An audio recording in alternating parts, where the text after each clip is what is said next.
Nigeria is in the grip of a kidnapping epidemic. Heavily armed gangs terrorize cities, towns, and highways. These are some of the weapons that we have recently recovered from bandits. Wow. We don't even use this in the police. They seem to take anyone at will. Suddenly, we heard a loud gunshot. 4 or 5 of them came out from the bushes. Ordinary citizens, businessmen, even kings. Our people are really touched, and the pain is unquantifiable. But the new anti-kidnap unit, led by Nigeria's most famous cop, Deputy Police Commissioner Abba Kyari, claims they are the answer. We have brought down kidnapping along this expressway from 10 kidnapping per day to less than 1 kidnapping in a month. They say they'll clear out the gangs and bring back the rule of law. Is this unit the answer to Nigeria's kidnap crisis, or just more of the same corruption and violence that has plagued policing here for decades?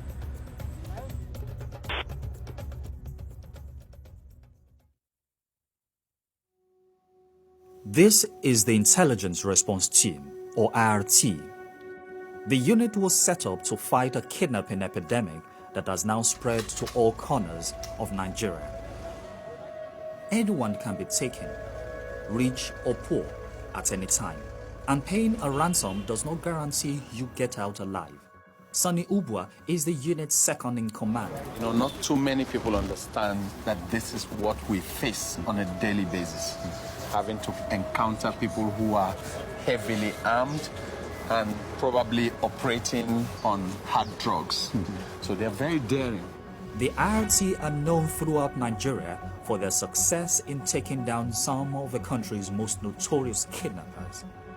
I'm spending 3 weeks embedded with the unit to see how they work firsthand, on the condition that I don't reveal their tactics. This is the IRT's founder and leader, Deputy Police Commissioner Abba Kyari. Besides a host of policing medals, Commander Kyari is the youngest high-ranking officer in the Nigerian police force and known to many as Nigeria's super cop. You know, it's all about intelligence.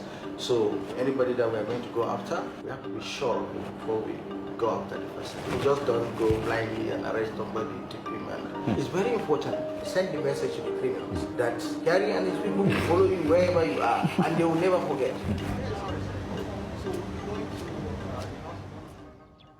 It's not long before I get a chance to see Abba Kyari in action. He's just been called to the scene of a kidnapping that has gone horribly wrong. A traditional ruler in the northwest state of Kaduna has just been murdered by his captors. The case threatens to ignite ethnic tensions in an already volatile state. Abba Kyari has been sent by his superiors to spearhead the investigation. This kidnapping and the king has brought a lot of tension in the state. The whole country and the state are looking up to IRT to see that these guys are arrested and brought to justice. And we'll see to that. A ransom of 10 million naira or $30,000 was paid for the release of the king and his wife, but the kidnappers executed him anyway. His wife was later released. This is the evidence of beating. I was tortured. And mommy, they're like how many? They were 9. Even when they were going with you inside the bush? Yes, they were 9 in number. We visit the location where 4 people in the king's entourage were killed during the kidnapping. District Police Officer John Hammond was the first policeman at the scene. Yeah, and you can see the spot where the bullet hit. You can see the small hole. It's very sad, very bad. But by God's grace, we are going to get them. They must surely answer for this thing. You can see the other one here too. You can see the spot. This is where they just fired the first. Never experienced this. I'm telling you, it's too sad. Very, very sad. Too sad. After a 6-month investigation, the IRT arrested the suspected ringleader of the gang responsible for this attack.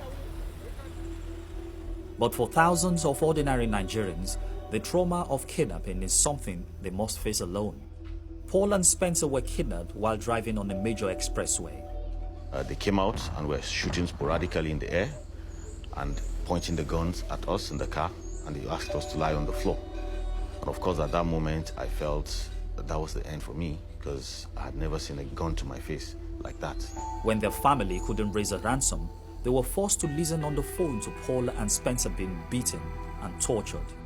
Eventually, 1 million naira was paid for each of them. Now they want justice. I want them to face the full wrath of the law, because if we don't comb these things away from our society, we're in for serious trouble. Paul and Spencer's hopes for justice now lies solely with the IRT. An IRT unit is already on the tail of their kidnappers. This is the perfect time to go after them, because they are more relaxed now. They are not armed, they are within town. So we just need to go undercover. That's why I'm taking off my uniform. I don't want any identity or anything, because we're going there fully on operation now. IRT officers have tracked down one of the main suspects in this case. They find him in a bar with several other suspected gang members. The men are seized and taken into custody.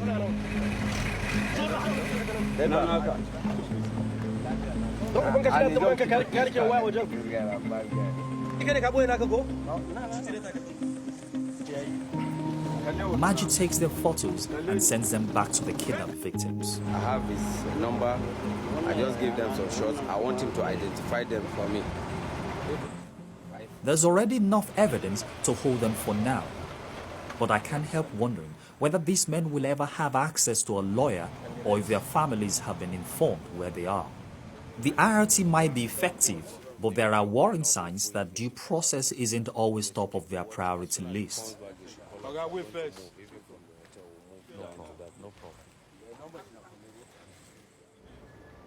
The IRT are not just going after roadside bandits.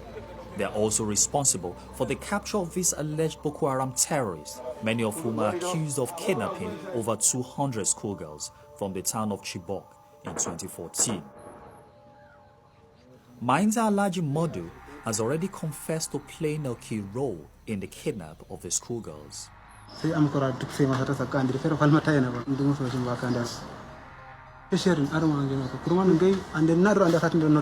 they are crying.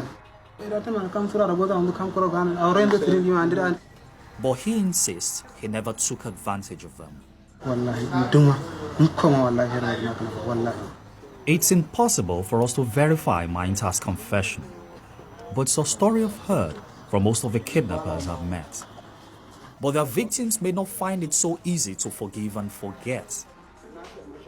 The IRT's successes regularly make national headlines, but the unit also has its critics. The Network on Police Reform in Nigeria said they have received a number of complaints about police brutality by IRT officers. Operatives of the IRT, they're involved in all manner of abuses, torture, enforced disappearances. How complicit would you say that the leadership of IRT is in all these things you've talked? Don't have any evidence that Abba Kyari as a person has been involved, but officers under him have been involved, and these have been brought to his attention, but he hasn't done enough, in our view, to address the particular officers whose names keep coming up, to bring them to account. In my final meeting with Commander Abba Kyari, I want to confront him about these worrying allegations. You have offices or facilities all over the country. Is it a challenge controlling your men, many of whom have been accused of human rights abuses? And any complaint that comes to us, we look into it. If we see that our officer is found wanted, we normally take action on him. All those guys that have been killing innocent citizens, they want to continue. But who stopped them? We risked our lives to stop them. And do you think they would like us? These are things they do in order to try to get freedom. And they will go and still talk that they were tortured, they were this, they were that. All lies. No criminal wants to be convicted. Let them prove it. The threat of kidnapping has now become a fact of life for most Nigerians. It may take generations to address the issues that have turned some young people into violent kidnappers. But for now, what Nigerians desperately need is a police force that can bring the rule of law back to the country.